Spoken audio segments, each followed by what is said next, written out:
Good morning, everybody. Welcome to the second session of the 2024 Australian CFO Summit, hosted by Will. My name is Cale. I'm the Director of Sales at Will. We're going to give a couple more minutes for everyone to kind of dial in. We did have a session that just wrapped up shortly, so a couple more minutes for everyone to dive in. While you're joining, please feel free to jump into the chat, introduce yourselves. Love to hear where you're dialing in from, who you work for, what your job title is. We'll give a few more minutes and let me share my screen. Amazing. Awesome. So guys, thanks again so much for joining in this morning. So for those that don't know about Will, we are Australia's leading spend management platform. We help finance teams and businesses solve problems around corporate card management, spend control, receipt compliance from employees, all in the name of getting every expense complete and cutting down the month end. We are the team behind this event.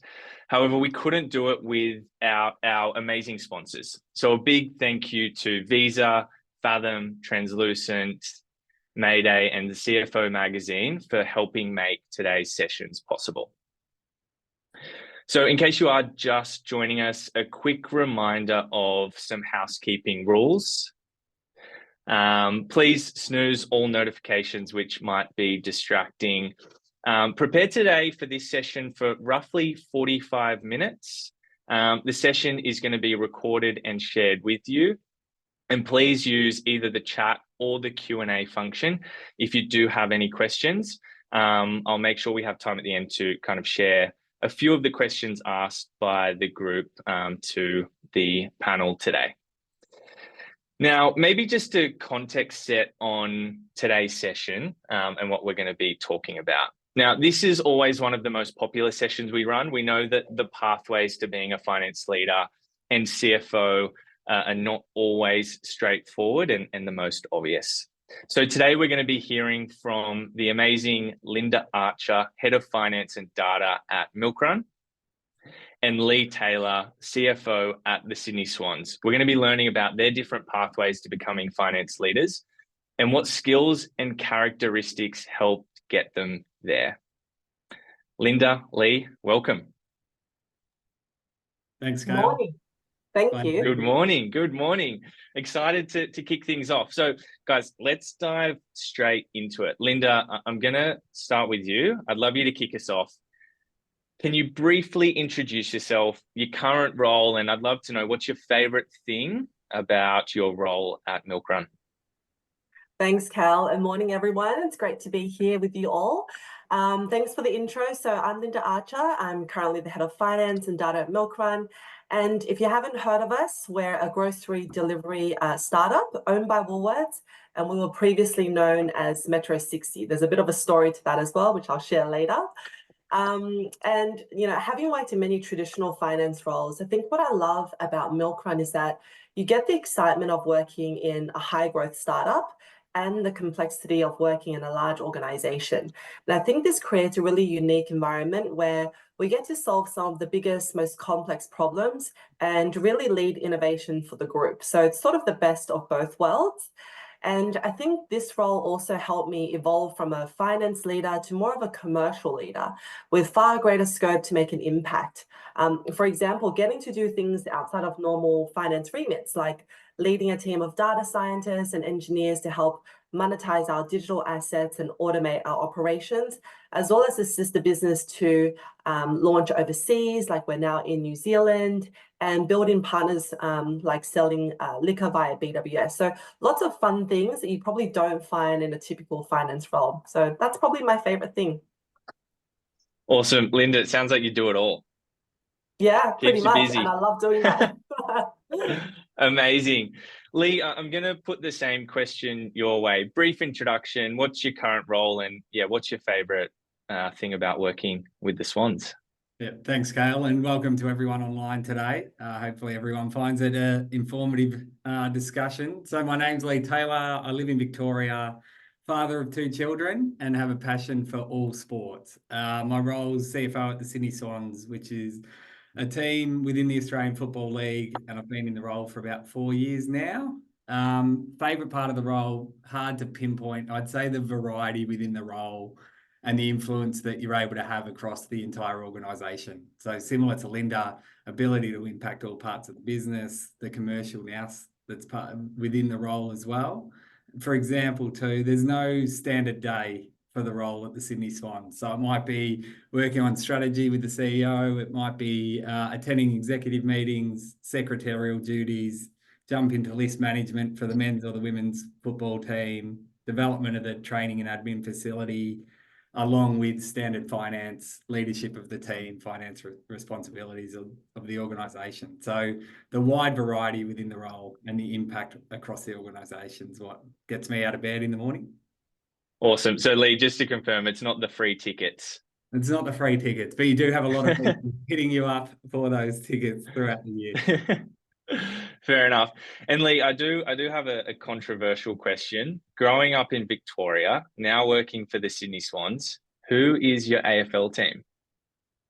It's definitely the Sydney Swans, but I did previously support Melbourne Demons. Yes, so I grew up supporting Melbourne, but when you're 24/7 invested in the organisation, that dropped off a long time ago. Fair enough. Fair enough. Awesome. Thank you so much, Linda. Thank you so much, Leigh. So today we want to go a little bit beyond what we can learn by clicking onto your LinkedIn. So Linda, Leigh, I'm going to ask you to cast your minds a little way back. We want to learn about what you were like at school. What were your interests? If there were any early signs that you had a finance leadership or an interest in finance generally kind of in your DNA. Leigh, I'm going to start with you. What was a younger Leigh like? And yeah, I'd love to know, did you always know you wanted to be in finance? I'd say to start with, the younger Leigh had lots of hair and a lot less wrinkles. I'll put that down to the working in high-level finance roles and having kids at the same time. But on a serious note, was a hard worker at school and loved sport. So took part in lots of different sports. From a subject point of view at school, it was the commercial subjects, the math subjects that I was really interested in. Achieved my best results in accounting, legal studies, economics. Played basketball for 20 years and played football on the weekends. As to leadership and ability to lead, I think I had that from a young age. I may not have even realised it, but I was captain at primary school, school captain at high school, and then generally in any team I was in, basketball, football, I was a vocal leader on the court or on the field. And then the outcomes of being school captain, especially at high school, gave me the first opportunities for public speaking, etc., which helped as I moved throughout my career. Awesome. So natural born numbers guy, and then through sport developed some leadership skills. Yeah, not a bad summary. Love it. Linda, over to you. Kind of same question. What were you like at school? Were you a studious? Were you an A grade student like Leigh, or? I was very, in high school, I was very diligent, although not very compliant. I was very good at subjects like science, maths, and interestingly, visual arts. But terrible at English. And that probably goes back to a bit of my childhood. So I was born in China, and we moved to China when I was 6. And like most immigrants, my parents worked long hours. And as an only child, I had to be self-sufficient and make my own fun. I remember being really interested in science, spend days making ant farms, unsuccessfully, reading about space and watching Chinese dramas with my cousins. So my parents were actually quite concerned about it all because they thought it was too much screen time. But in hindsight, I think that's how I maintained my fluency in Chinese, which came in really handy when Woolworths sent me to work in China for 2 years. And so, I think that's probably why I wasn't so good at English. I spent all my time watching Chinese TV. I also definitely did not have an interest in finance. Interestingly, I actually did an accounting course at TAFE in year 12 and failed. So I was put off accounting for quite some time. But what I did have was like an intense curiosity about everything. And I really love to learn and try new things. And I think that characteristic still helps me today, because I think a large part of what we do is really a process of discovery and learning and curiosity to drive businesses forward. Amazing, amazing. Leigh, I'm going to bring it back to you. It sounds like you knew maybe early on that finance was for you. Clear. I don't know if it's right brain or left brain when you're numbers oriented. But I want to know, like, university, did you kind of know straight away? Did you study finance? Like, where did you go kind of post school? Were you kind of always heading in the direction of becoming a CFO or a finance leader? Yeah, it was definitely, and I'm not sure if it's left side of brain, right side of brain, but not a creative part within my body at all. Definitely a numbers geek, I suppose you'd call it. But I sort of left school thinking that it was the finance avenue I was going to take. I accepted opportunity at RMIT University in Melbourne, and the reason I chose them was there was the opportunity for an internship or a sandwich year in the third year of uni, which I really liked the sound of, from an ability to work full-time while studying, to get the best of both worlds. So my first role was at BDO Chartered Accountants, who were then taken over by Deloitte while I was working there. So really good opportunity to incorporate what you're learning at uni, what you've learned at school from a studies point of view, and put it into the real world.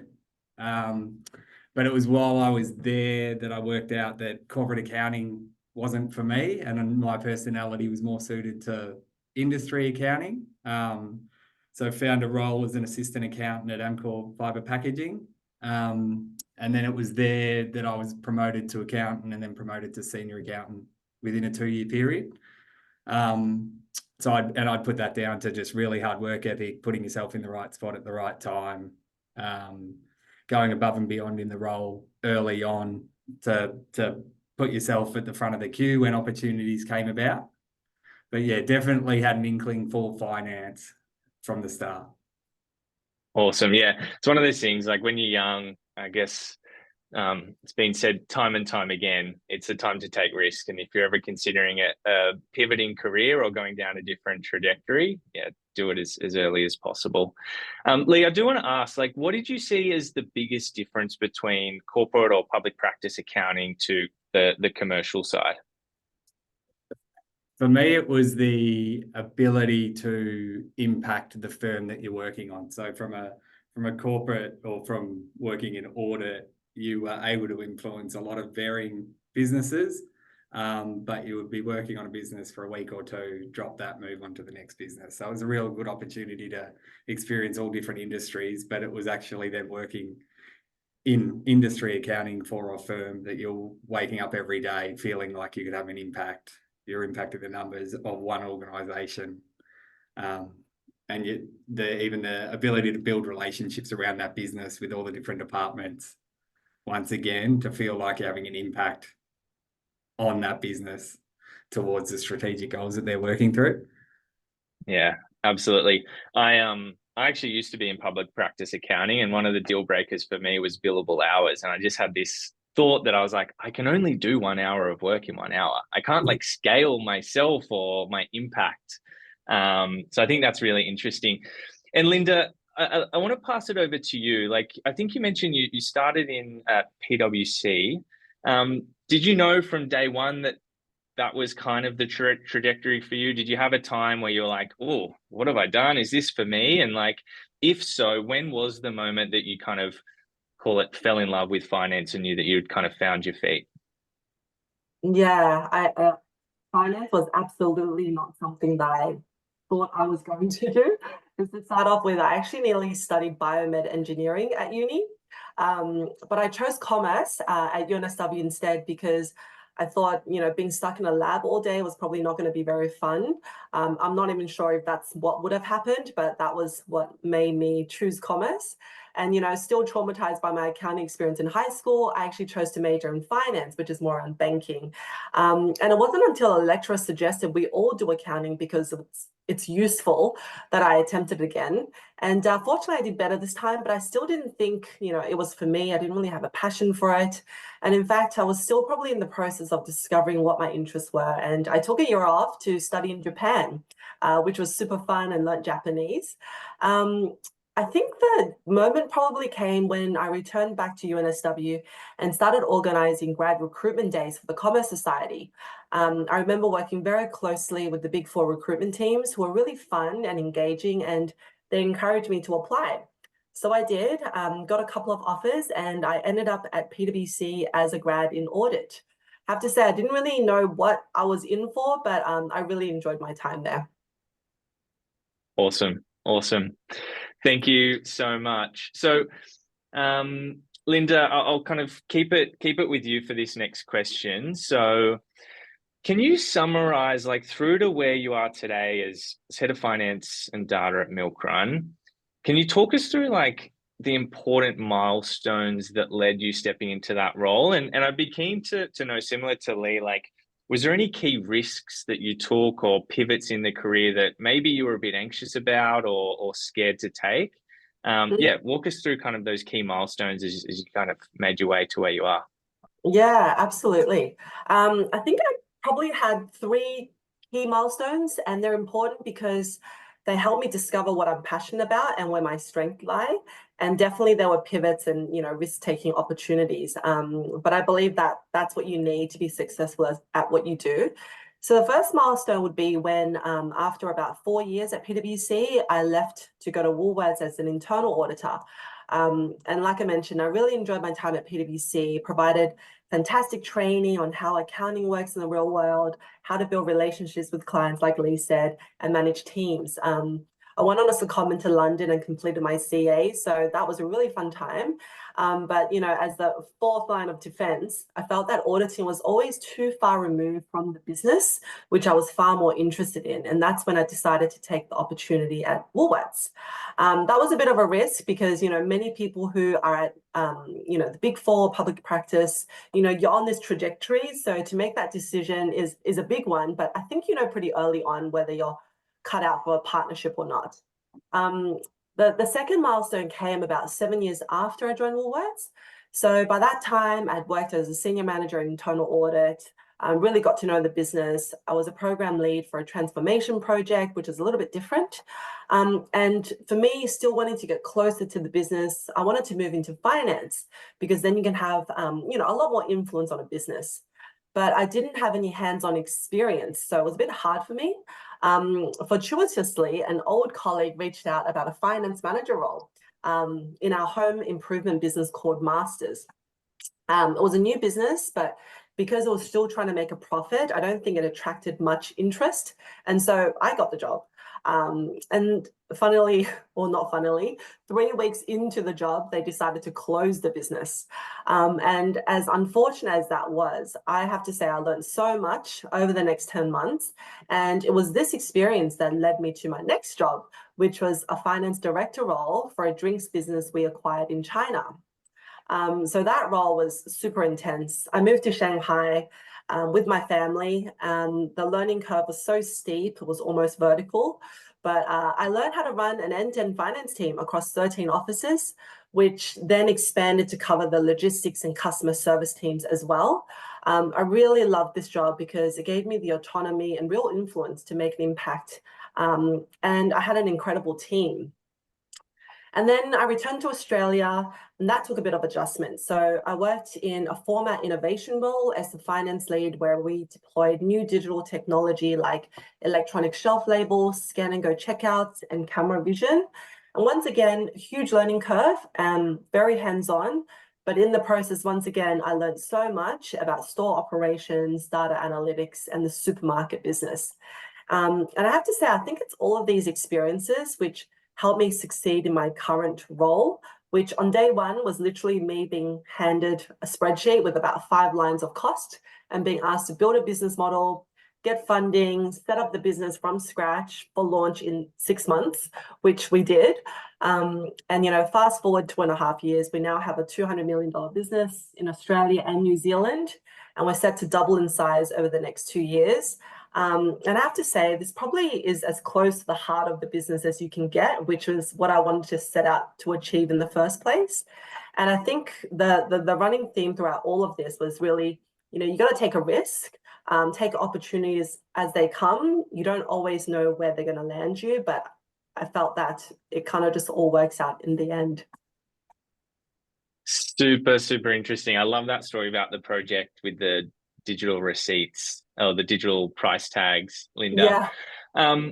I have a follow-on question. You mentioned kind of you managed, and I'm sure you still do, a team.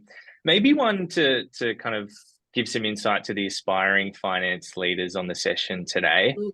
What do you look for when you're hiring and building a team, and how do you balance, technical skill and intelligence with, potentially those more behavioral characteristics around work ethic, grit, resilience, entrepreneurialism?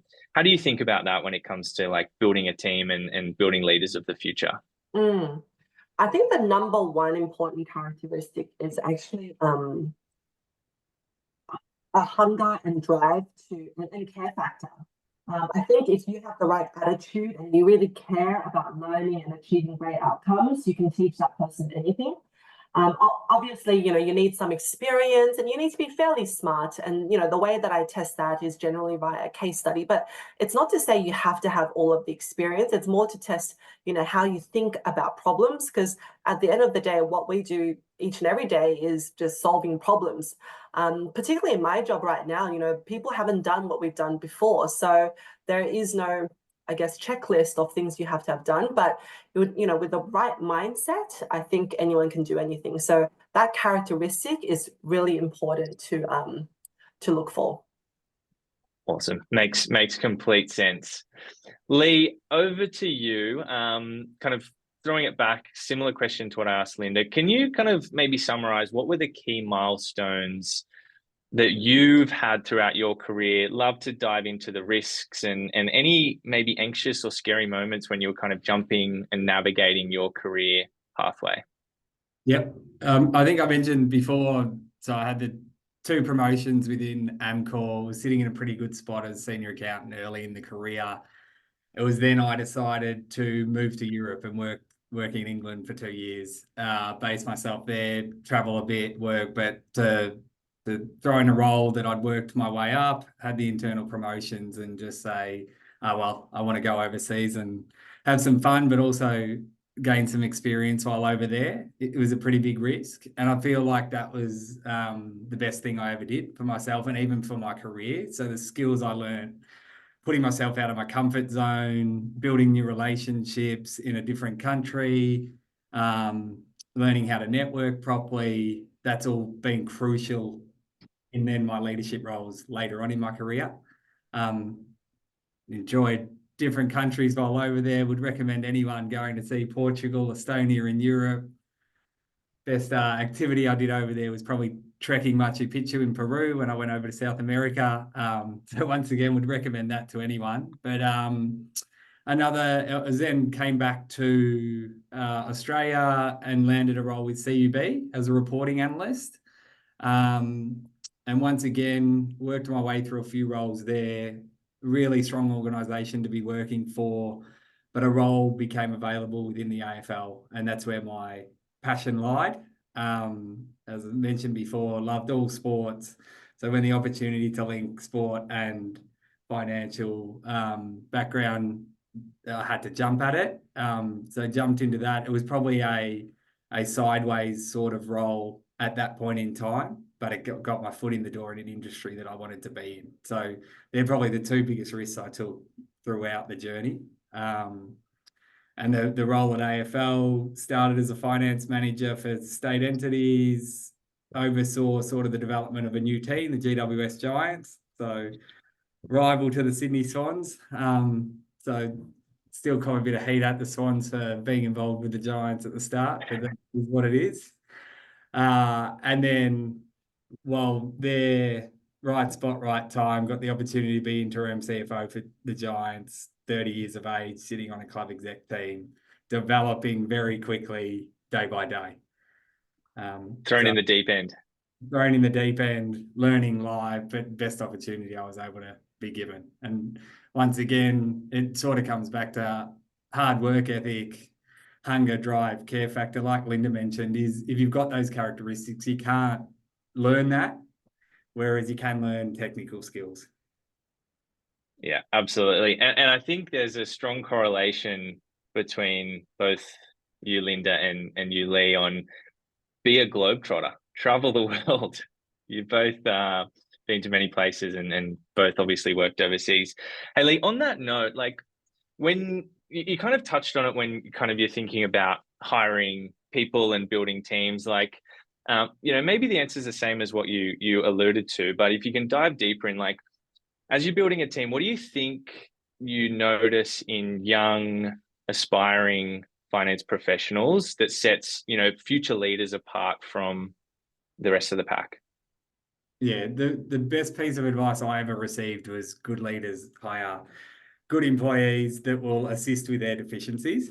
And then in leading those people, it's lead with trust rather than micromanagement, provide scope for the team to impact the business in their own way, receive recognition whilst doing that. And then for what you look for, what I look for when I'm hiring roles, it really is the big one for me is cultural fit. It's the hunger, the drive, the care factor, and you can get that through interviews. So similar to Linda, you can, in an interview, you can put case studies through, you can work through the technical skills. You still need to be smart, you need to understand what you're doing, you need to have good experience. But for me, what sets you apart is the hunger, drive, care factor. They are the three, similar to Linda, they're the three words that I always fall back to, because that is what sets people apart. Awesome. And Leigh, I want to touch on that. You kind of shared your best career advice that you've received. What is one piece of career advice that you would share? I'd say it's hard to pinpoint one. I think I'd go, it's okay to change course in your career. So through Linda's story, which is amazing, through my story, we've had different roles, we've pivoted at certain times, we've taken risks. It's okay to move from an industry or from an organisation you may not be enjoying. If you find the right role that you're passionate about, then yourself, but also the organisation are going to get the best out of you and achieve the goals together. So I think it's okay to change course throughout the career. Awesome. Linda, I'm going to ask the same question, but before I do, Leigh, we have a question that's for you from Will, who's dialed into the session today. The question is, after making it to a position as a senior accountant, what was involved in the jump to CFO? How did you know or prove that you were ready for that role?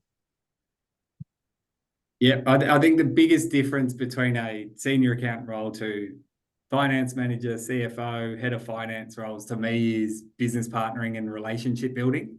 So you can know your numbers, you can be an expert in the technical areas, but it's building the relationships across the business so you can stamp yourself across all areas. I sort of view CFO role, head of finance role as you can be almost be a spider web across the business. You have your imprint on all different departments, and if you can't make the step from accountant, sort of technical accounting, into the business partnering and building the relationships across the business, that's the biggest leap for me.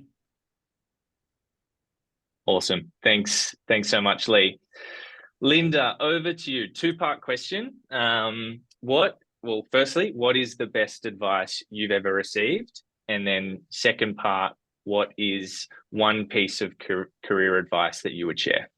The best advice I ever received was to always do your best job, because you don't know who is watching and where the next opportunity will come.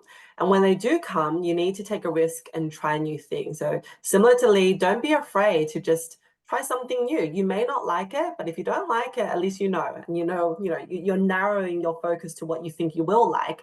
And I really believe that you need to enjoy what you do to be good at it. So I really lived up to that advice, and I think it served me well. And a piece of advice I would share is understand that career trajectories aren't linear. Sometimes you need to take a step backwards to move forward, sometimes sideways as well. I think sometimes it can be disheartening if you have to move backwards and you feel like you're overqualified for what you're doing, which I have. And at the time, you don't realize it, but in hindsight, you're actually picking up skills in that process that assist you going forward. So I'd say focus on acquiring the right skills and experience to build, your strengths, and the opportunities will come. Thank you, Linda. I have a question from the group from Grace. So I'll ask it to both Linda and Leigh, and maybe Linda, if you want to kind of share your answer first. So the question is, explaining finance to non-finance leaders involves simplifying complex concepts and using relatable language. Do you have any best practices on how to do this? Yeah, I think so. I mean, that's a really good question. And I think that's a key skill of a finance professional. Number one is to remove all jargon, remove technical language, avoid describing processes, but really focus on the impact. Rather than explaining how you're out of the number, just go, because this happened, what this means for us is that, we're going to have to increase efficiencies to close the gap in, I don't know, labor or something. But you got to describe it in a way that highlights what's the impact of what's happened and what do they need to do to fix it. I think that just simplifies the problems and drives action. Nice. Very sound advice.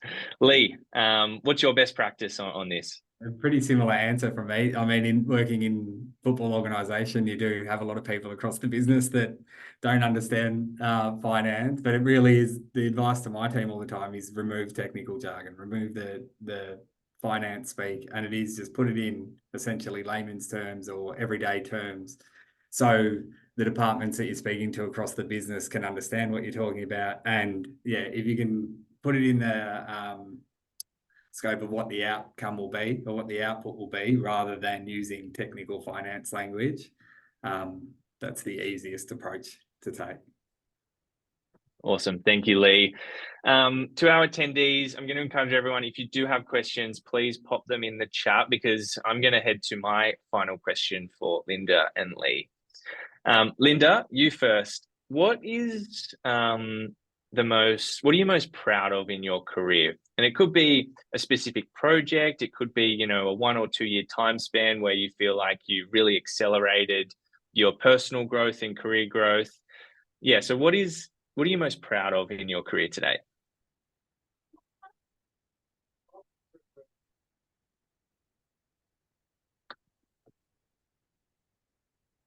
Oh, Linda, Leigh, can you hear Linda? I think accidentally muted. I'm sorry, I accidentally muted. That's all right. Oh yeah, I was going to say the time has to be when I moved to Shanghai for work, and I had to take over a very large team of Chinese team members across many offices. And the task there was really to change the culture there. They were recently acquired, and in that role, the team was kind of like the typical back office finance team. They didn't really get involved with the business. People just treated them like an invoice processing function, not a lot of business partnering. So I was really proud in changing that culture and turning them into business partners. By the end of 2 years, they were involved in all strategic conversations. They worked really closely with the business because they really instilled in them, you really need to get into the business, understand it to help business partners and drive growth. So kind of opening them up and getting them out of their shell as well. And we formed a really close bond. So that camaraderie that I formed with the team and building close relationships, I found personally very fulfilling. And then improving their career prospects was also really rewarding for me personally. That's great. Thank you, Linda. And Leigh, what are you most proud of? Hard one. I would say within the role at Sydney Swans, in my current role, we've undertaken a training and admin facility development, $70 million development here at the Royal Hall of Industries in the heart of Moore Park, and leading that project from start to finish, moving the club into a state-of-the-art organisation for training purposes, using the facility to run events and corporate days as a revenue raiser. So I suppose that's a not a stock standard sort of project that you'll be working on from a finance point of view across all organizations, but just to be able to see the finishing product with all the hard work that went into that is probably my proudest moment within my career. And I'd obviously be silly not to put my commercial hat on right now and throw a plug out to everyone online for that. If you are looking for a world-class 5-star green building to run certain events for, whether it be leadership days, team building days, corporate offsites, please reach out on LinkedIn. You won't be disappointed. Nice, Leigh. Thank you. We do have another question from the attendees. Diane has asked, what type of CPD training do you take to ensure you remain current? And what are the 3 key skills they think are essential for a CFO? Leigh, do you want to go first? Yep. 3 key skills. So relationship building, which I've touched on before, or business partnering, which I sort of group as the same one. Extremely hard work ethic. So always go above and beyond in what you're doing. Always go that extra step, always put in, people will notice. And it might be, you may not get the opportunities at the times when you think you might, but the business will notice and you'll be at the front of queue when opportunities come up moving forward. And it's, as a leader, I'd say build the right team around you. So everyone's got different skill sets, high roles that cover your deficiencies or where your strengths aren't in, and also make sure cultural fit in who you're hiring. So they'd be the 3 sort of key skills or 3 things I'd be advising as a CFO. And then from a CPD training point of view, it really, the best advice I can give there is it's attending forums such as this one, where it's, I mean, you can read certain books, you can do the literature, you can attend courses. I think the forums are the best way. Once again, meeting new people, hearing people's stories, taking little tidbits of advice from that. That to me is the best way to tick off the hours that we need to tick off to keep our qualifications. Thanks, Leigh. Linda, we've got a few questions coming through, so I'm going to ask you a separate question. Sure. Linda, given your position, what suggestions do you have to communicate effectively to your own finance teams, given their size and varying degrees of responsibility? Communication. Okay, with my own team. Yeah. I'm pretty casual about this sort of thing. We have kind of formal weekly huddles where I update the team to keep them informed about what's happening in the business. But I'm not very structured in that sense. If there are any questions, problems, anyone can approach me at any point in time. I'm pretty hands-on. If anyone needs help, again, I'll roll my sleeves up and do what I need to do to make sure we get through the problems, or I help my teams learn. I think the most important thing is just probably keeping people informed and engaged and being there when they need help. Awesome. And I'm going to ask another question from Nadia to you, Linda. Looking back in your career, would you do anything differently?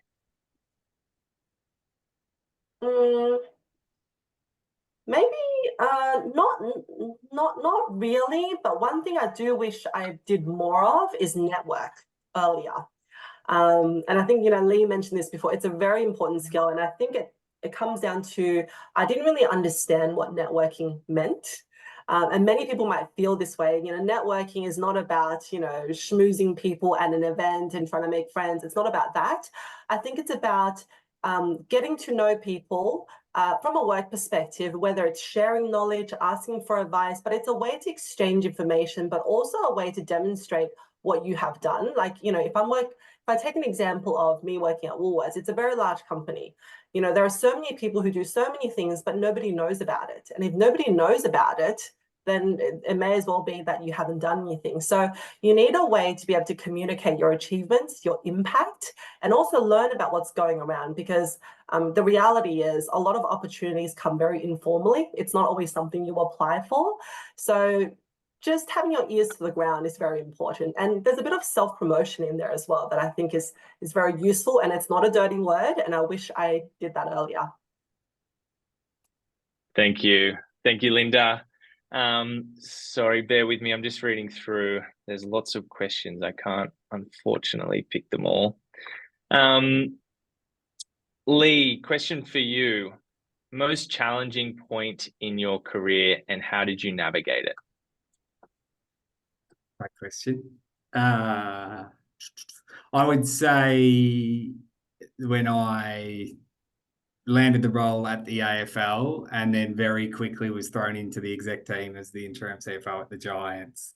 There was feelings of, oh, am I out of my depth here? It's a pretty impressive table that I'm sitting around. Am I up to this role? So it was just removing that self-doubt and going, I've obviously been thrown in this position because people rate my abilities and my experience so far, and they're backing me in to be able to do the role. So then back myself in. So just having the self-confidence and removing any self-doubt that we all have at certain points throughout the career, just shut that down. And it sort of even links into what Linda just said, self-promotion is not a dirty word. It's having the confidence to back your abilities in. And through the right avenues, promoting yourself through relationship building. Amazing. I think it's the common theme that you'd almost say every professional has gone through with imposter syndrome. Yes. Particularly thrown into a seat at the table like you were thrown at 30 years old. Yeah. And I suppose whether it's perception or not, finance people can maybe struggle a bit compared to those that work through from a commercial background with different personalities, skill sets. But it's, always back yourself in, because if you're obviously doing well in the role to be where you are. So just confidence building is a big one. Awesome. Linda, Leigh, that brings us to the end of the session. I'm sure I don't speak on behalf of just myself, but all of the attendees. Thank you so very much for giving us your time today and sharing your career pathways and the various learnings that you've had along the way. For everyone, we are jumping into our next session, which kicks off at 11 a.m. Just to refresh, we're running 2 streams of sessions today. At 11, we have 2 different sessions. First one is Spotlight on Tech, the secret sauce to scaling your business, and then scale your business on zero without needing a dozen other apps and add-ons. Before we drop off, once again, Linda, Leigh, thank you so much. And to all the attendees, we look forward to seeing you on the next session. Thank you. Thanks, Cal. Thanks, Leigh. Thanks, Linda.